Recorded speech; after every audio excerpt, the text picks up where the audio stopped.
Brother Leon Brought Home a Wife by Manuel E. Arguilla.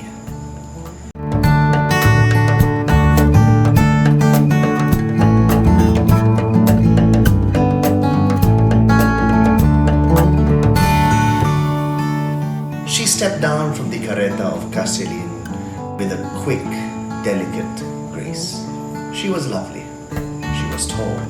She looked up to my brother with a smile, and her forehead was on level with his mouth. "You are Baldo," she said, and placed her hand lightly on my shoulder.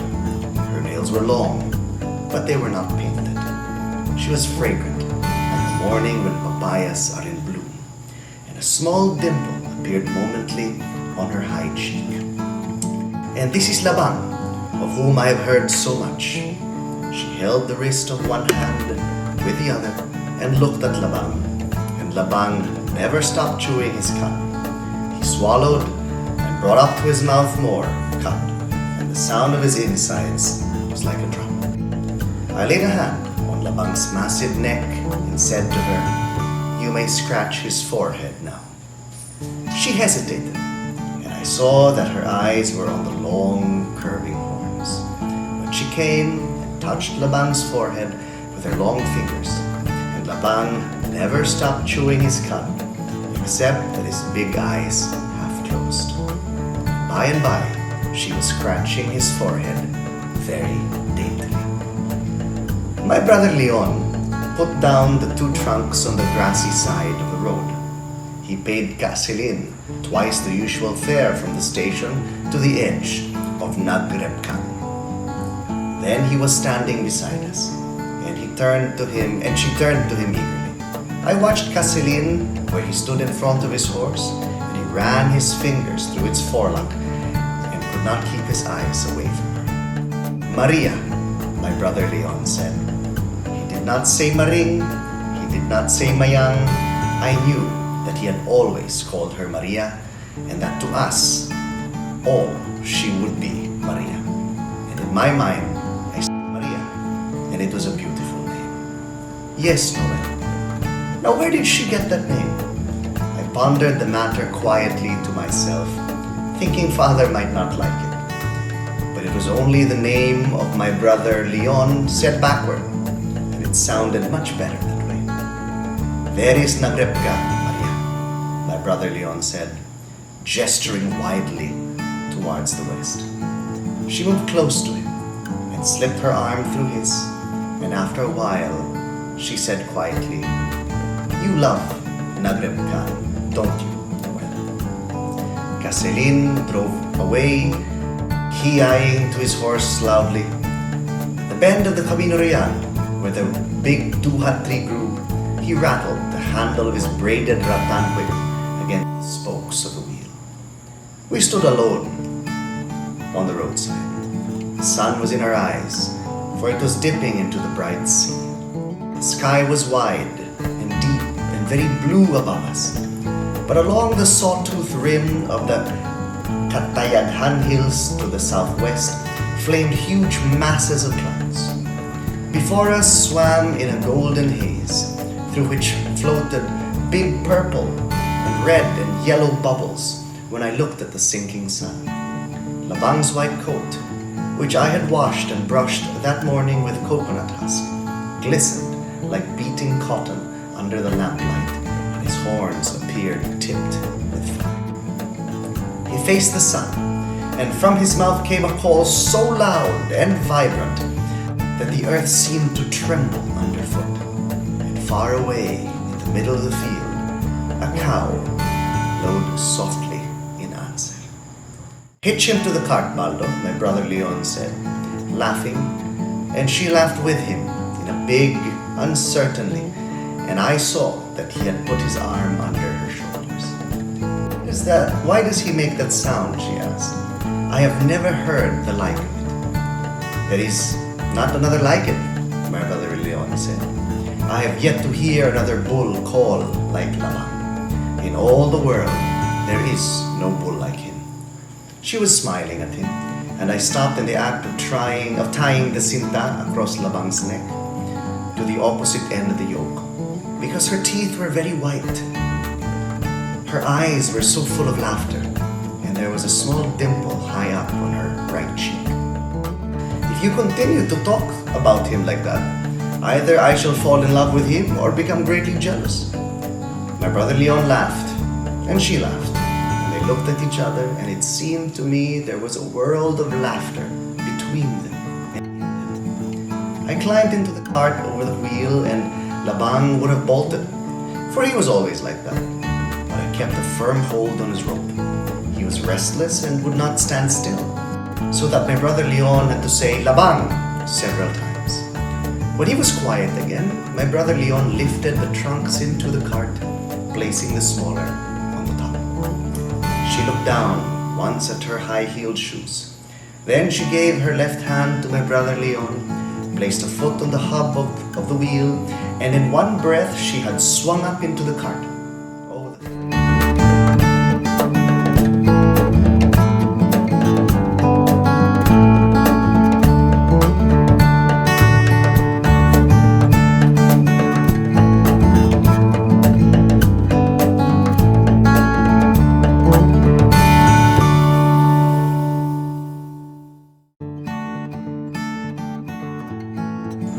Laban was fairly dancing with impatience, and it was all I could do to keep him from running away.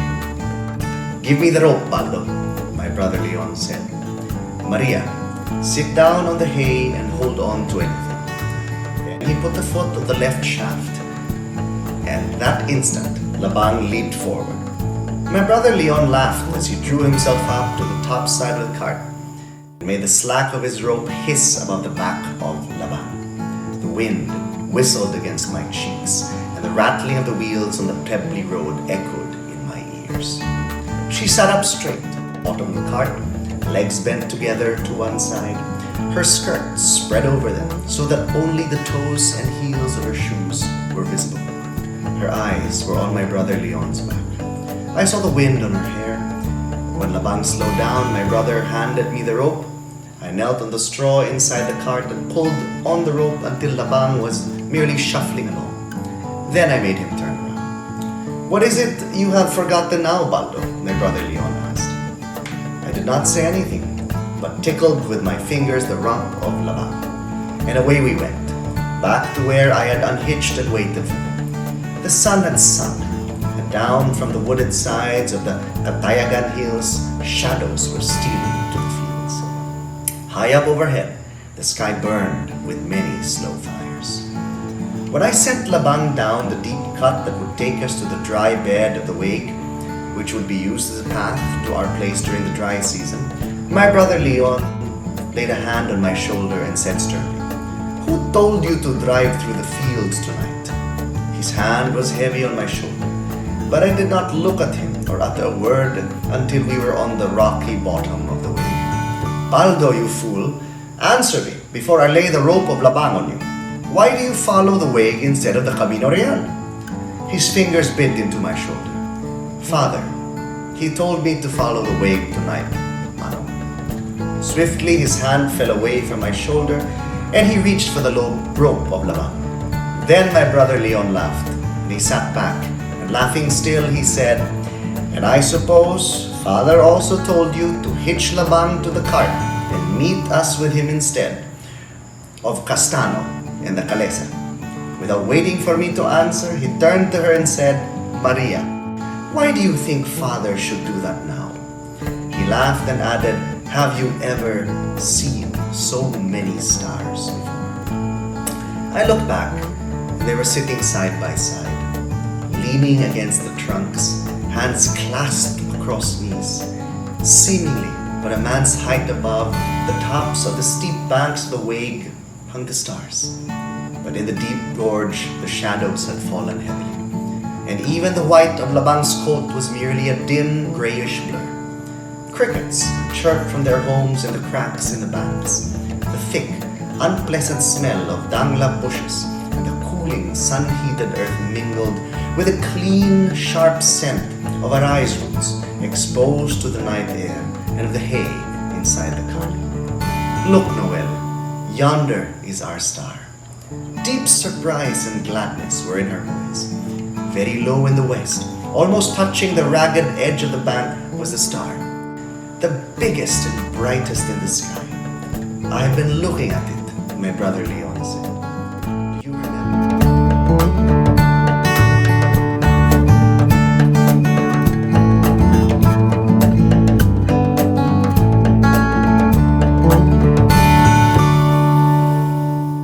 You remember how I would tell you that when you want to see stars, you must come to Nagrabka? Yes, Noel, she said.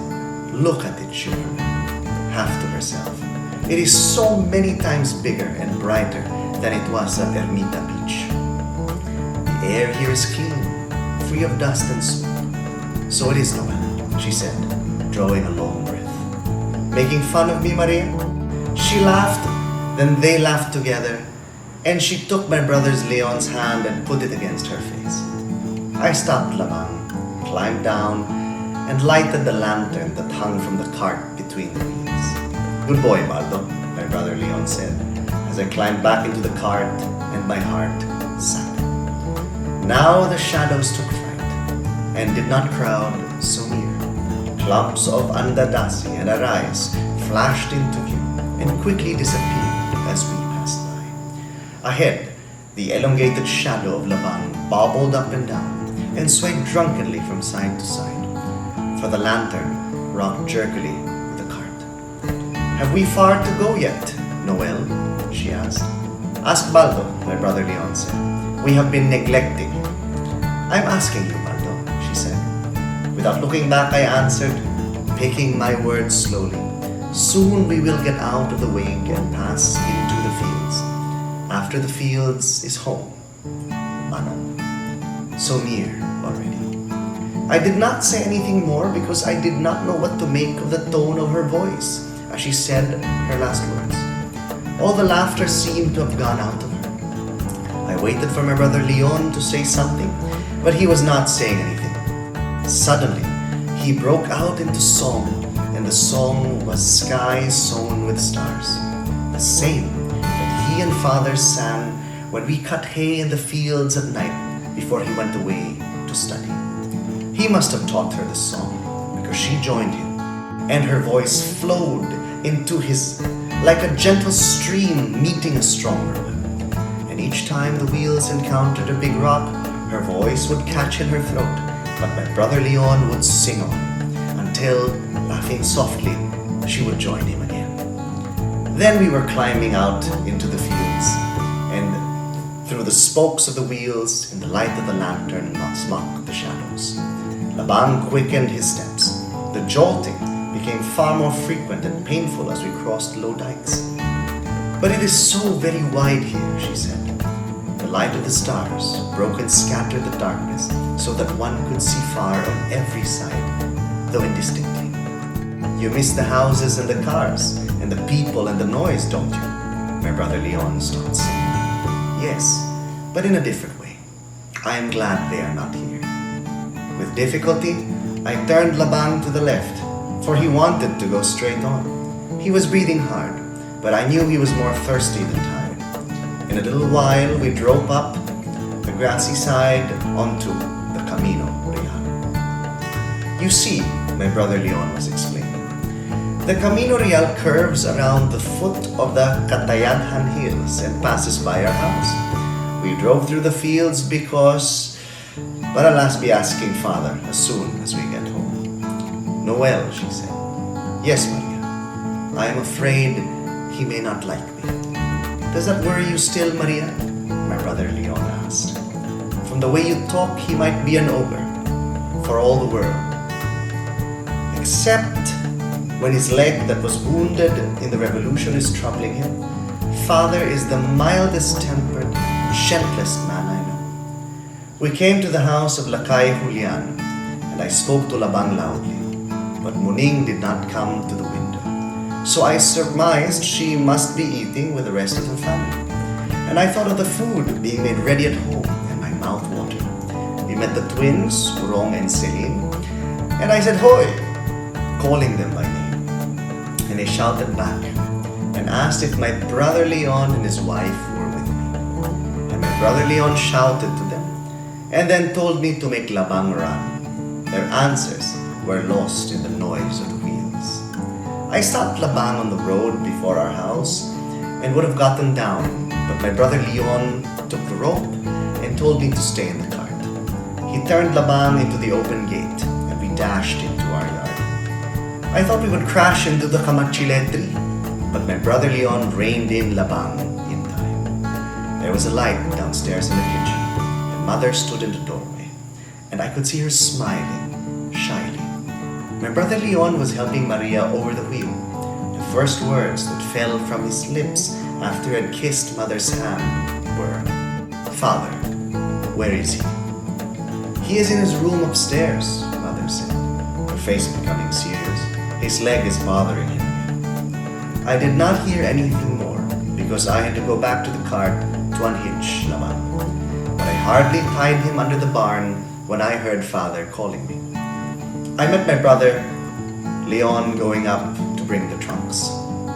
As I passed through the kitchen, there were Mother and my sister, Aurelia and Maria, and it seemed to me they were crying, all of them. There was no light in Father's room.